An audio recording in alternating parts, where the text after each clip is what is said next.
talk about this one, because obviously this is the biggest news. This is even bigger news in some ways than Mexico getting beaten 3-0 on Thursday, just because of the reaction to it. And if you think about it statistically, right, Gregg Berhalter is one of the best coaches that the US men's national team has ever had. You know, you can talk about the fact that they won the Gold Cup under him, Nations League, dominated Mexico, got out of the group in the World Cup, and yet reaction to him returning was mixed. And I guess that interests me. Is that because we're just fazed by the process and the time it took rather than the decision itself, do you think, Charlie?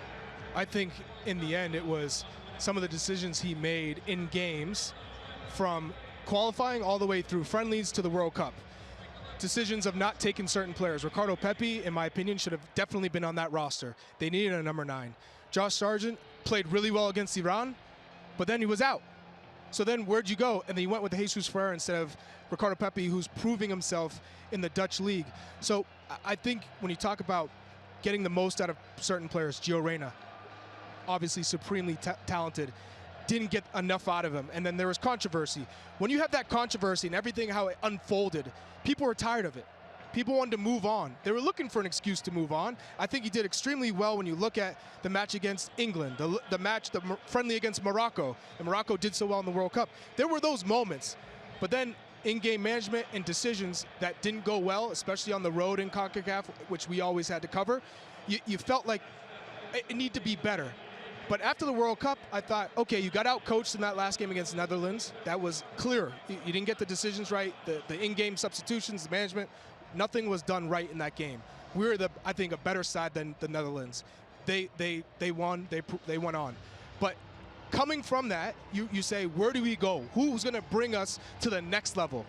And I felt it was always going to be an international manager, a European manager, one that had coached and won in Europe, had silverware to back it up, that could move this group to the next level. That was always my thought process to that point, because I think Gregg is the best American coach. But I think what was needed is a new manager to come in from Europe to push these guys, to make it a little bit more uncomfortable. But it's a young group, like he said. They were all kids. Got them through World Cup qualifying, they did well. So now you say, since he's hired, let's see what he can do against Copa America, because that's going to be the real measuring stick. If he goes into Copa America and does well and gives people hope, then you're going to say they made the right decision, right? And to your point, they were kids, but they're not anymore. You can't use that as an excuse. So this team doesn't have experience. They have experience. They know what it's like to win silverware, what it's like to qualify for a World Cup, what it's like to get out of the group of a World Cup. But what's next? We need to have a higher level of expectation. So it's about, what are we going to do in Copa America? What is going to be our strength of schedule, which I always complained about. You need to be playing better friendlies against higher quality teams to truly test yourself.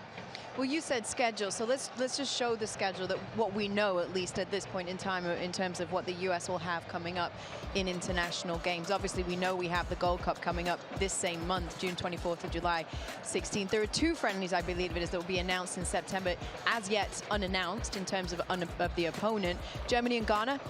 Those are fixtures you would be happy with, right, Clint? Yeah, I like those. I like those fixtures because Ghana's a team that we've seen in World Cups and we've had all the time tough matches against. Germany obviously is going through a rebuilding phase right now. But I think that I want to talk about is Berhalter going to be coaching in this Gold Cup? And if he's not, I think that's already been made clear that no, he won't be. And I think that's a missed opportunity to gauge on what he's getting out of these other players. That is making up your pool, that makes you have more depth and be stronger moving forward. I think that's a missed opportunity.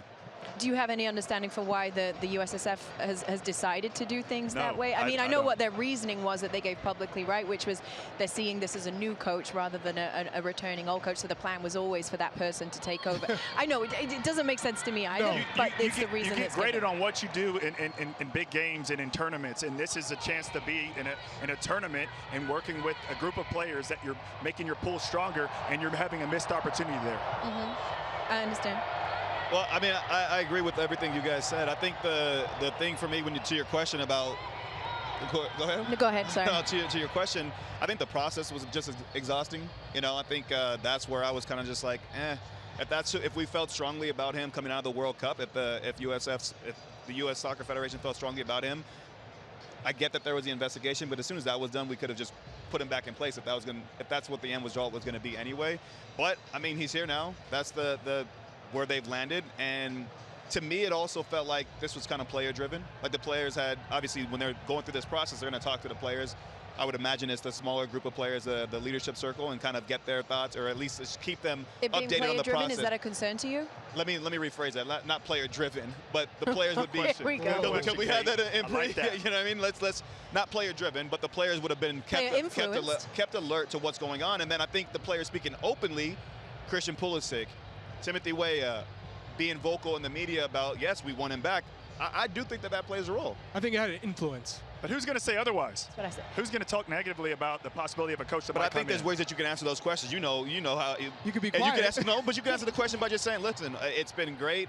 He's done well for us, and it's out of our hands. Can I ask one little question from because I'm assuming we all watched the press conference, right? Just one thing that stood out to me when he was asked if he'd already spoken to Gio, to Ricardo Pepi, to some of those players that we knew that maybe there were bridges that needed to be rebuilt.